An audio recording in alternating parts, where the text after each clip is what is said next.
tierra y un fantasma, júntalo, ¿y qué te da?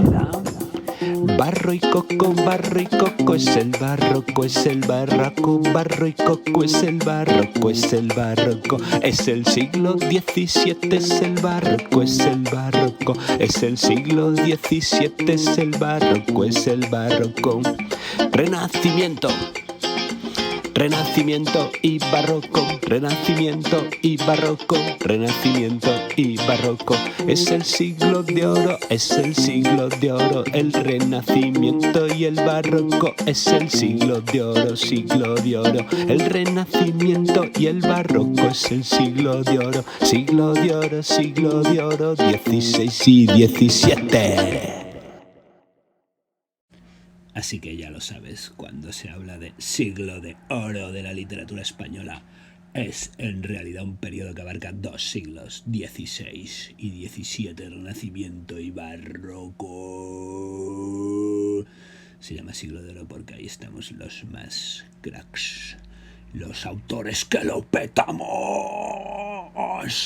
Pero tienes que saber ¿de dónde surge el barroco? Como ya has estudiado, el siglo XVI es una etapa de esplendor en España. Los dos grandes reyes, Carlos I y su hijo Felipe II, sitúan a España en un lugar privilegiado del contexto mundial. Mis dominios no se pone el sol, decía el rey Felipe II, porque eran tales sus posesiones que siempre en algún lugar del mundo había una parte española donde la de día. Pero eso es el siglo XVI. En el siglo XVII, con los llamados Austrias menores, llega la decadencia. Un país pobre, un país en la miseria, que tiene, sin embargo, el drama de verse obligado a mantener ese vasto con V, que significa enorme imperio. ¿Cuál crees que es el resultado de eso? Un país empobrecido que tiene que mantener un enorme imperio. La ruina, ese es el resultado, la ruina. Y con la ruina llega la decadencia absoluta. Y con la decadencia las desigualdades. Por un lado, el lujo de la corte, que quiere seguir manteniéndose como si España fuera ese gran país que ya no es. Y frente a eso, el hambre de los campesinos, de los artesanos, las malas cosechas y la miseria que cunden por todo el reino. Lo que leíste en el Lazarillo, multiplícalo, mi querido Padawan.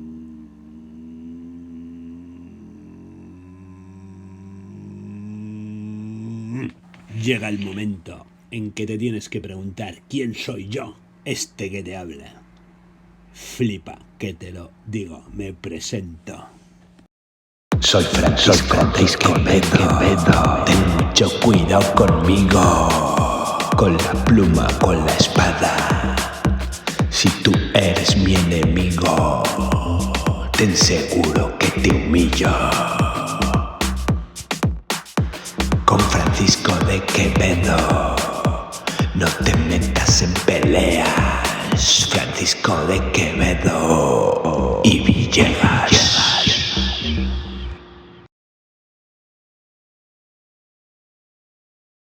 La mentalidad barroca está marcada por una palabra: desengaño.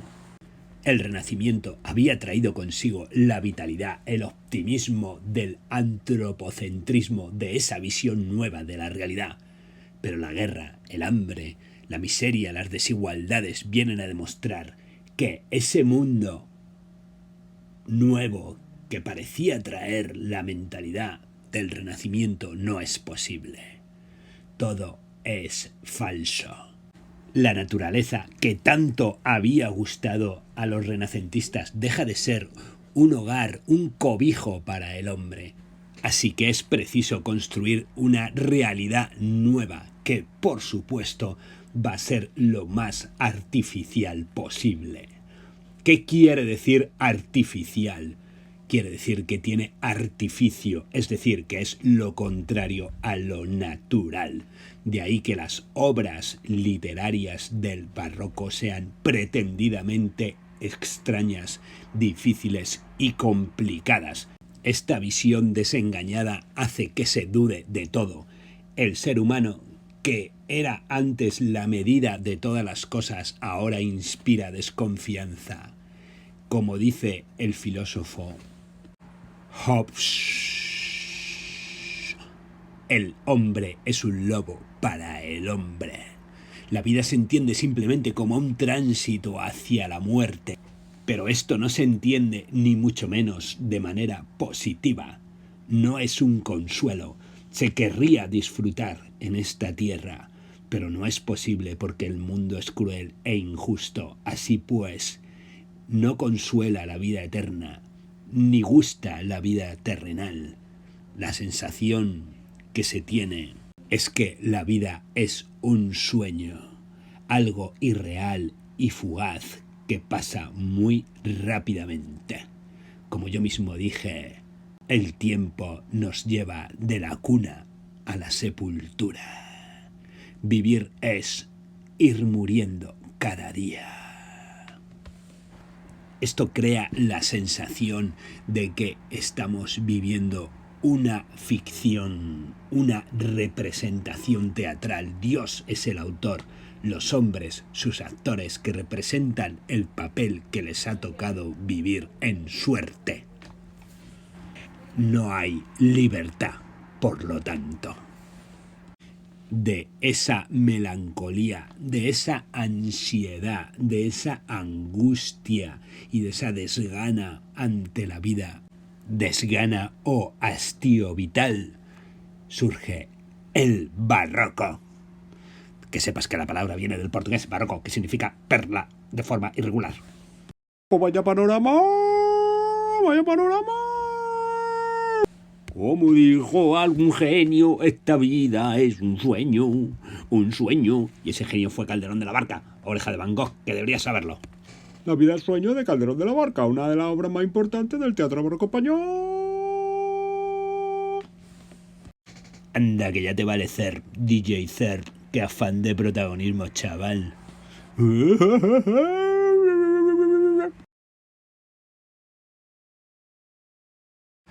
Las características de la literatura barroca las vamos a dividir en 3 apartados: aspectos formales, aspectos temáticos y géneros y subgéneros. Rapidito y al toque.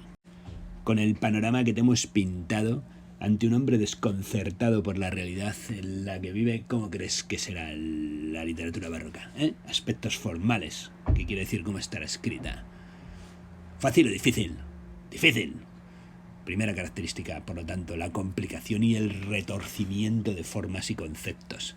Eso quiere decir que el lenguaje es pretendidamente oscuro. Se utilizan muchas palabras nuevas, inventadas o cogidas del latín, y una gran abundancia de recursos literarios que hacen que los textos sean enrevesados.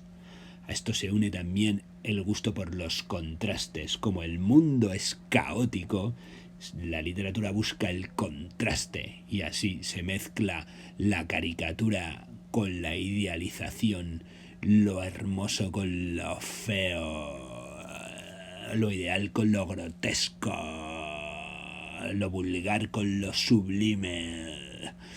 Hay una tendencia muy clara a exagerarlo todo. Por eso aparece de manera muy frecuente la hipérbole. Y por último, la literatura busca ser original, se aparta de lo que ya está hecho, sobre todo de las normas clásicas, para buscar lo nuevo, lo sorprendente.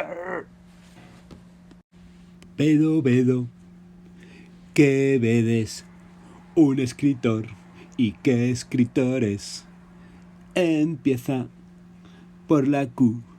Quevedo.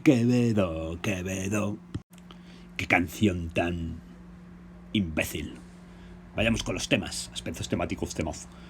El primero de ellos, como pasa siempre, es el amor. Oh, qué bonito el amor, ¿verdad? Eso te crees, ¿no? Pues sí, es también uno de los grandes temas de la literatura barroca. La verdad es que en este sentido no hay demasiada originalidad. Se cumple los cánones petrarquistas, es decir, se sigue expresando el amor al modo de Garcilaso y demás, para que te hagas una idea. Aunque es verdad que abunda el desengaño. Son muy frecuentes los temas filosóficos y morales, es decir, donde los autores mostramos todas nuestras inquietudes. Aquí es donde aparece realmente la ideología barroca, es decir, la fugacidad de la vida, la sensación de que nada tiene sentido, la confusión entre la apariencia y la realidad. Todos esos temas pertenecen a los filosóficos y morales. También está, por supuesto, como tema destacado, la fe y la religión, a veces vistos desde el punto de vista de la salvación, de la única manera de librarse de este mundo cruel. Y por último, muy propio del barroco, la sátira y la burla. La sátira y la burla, es decir, los ataques crueles contra personas o situaciones. Al fin y al cabo, si lo piensas, estas respuestas que se están dando son las propias ante una situación de desesperación, o bien la reflexión desesperada a menudo, o bien el refugio en la fe, o bien reírse de todo y burlarse de todo. Un carácter muy español. En cuanto a los géneros y subgéneros, ahí los tienes: lírica, narrativa y teatro. En la narrativa destaca la novela picaresca, que continúa la que ya se inició con el Lazarillo. Y por último, un género que va a tener importancia destacadísima en este periodo: el teatro, con peña como Lope de Vega, que le quede también a vuestro colega Cervantes, Lope de Vega y Calderón de la Barca. Hay que añadir la prosa didáctica y moral, que tendrá especial importancia en esta época. Son textos obviamente escritos en prosa, pero que no cuentan una historia, sino aquellos en los que el autor reflexiona sobre temas éticos, morales, políticos, etc. El autor más importante es Baltasar Gracián, un tío bastante importante, por cierto. Baltasar Gracián. ¿Has oído alguna vez eso de lo bueno si breve, dos veces bueno? Pues es suyo. Que me han dicho a mí que hay unos chavales por aquí y hay que enseñarles algunas cosillas del barroco y yo sé mucho de eso. Que mira qué serio que tengo, que parezco muy serio, pero que no, que soy de Córdoba, que soy yo muy gracioso, muy salado. ¿Pero qué haces tú aquí, pringao? Que te mires, gongorilla, que untaré mis versos con tocino porque no me los muerdas, gongorilla. Mira que no me vengas tú a mí con tus rollos, que veo pesado. Es que eres un pesado. Yo es que... Puedo no irme, que te calles, que te meto. Te lo explico yo, te lo explico antes, pero explico yo. Que te calles, que me dejes ya, gongorilla, que te piras que está en mi vídeo. Que te vayas, que me dejes, que me dejes. Menudo brasa, ¿qué es este? Don Luis de Góngora y Argote, mira mi hija, eso soy yo. Y estoy aquí para contaros algunas cosillas antes de que el que ve este venga otra vez, que es más pesado. Me tengo un asco que no puedo con él, te lo juro. Como él a mí. Bueno, a lo nuestro. Ya os habrá dicho el capullo este que el barroco busca la belleza y la sorpresa complicando los poemas y la manera de expresarse. Pero es que esto se puede hacer de dos maneras, que son los dos estilos barrocos. Por un lado, el culteranismo, que es el bueno, y por el otro lado, el conceptismo, que es el malo. El culteranismo es aquel en el que la forma tiene más importancia que el contenido. Lo importante no está en lo que se dice, sino en cómo se expresa. El tema es mínimo, el tema es intrascendente, y lo que cuenta es la belleza formal. ¿Y cómo se consigue? Pues sobre todo con un léxico, con numerosos latinismos, es decir, palabras cogidas del latín. Son nuestros poemas complicados en la forma. No son fáciles de entender. Cuesta, de hecho, cuesta. ¿Y quién es el principal representante del culteranismo? Adivínalo. El culteranismo, ¿quién lo cultiva? Pues el representante principal soy yo, Luis de Góngora.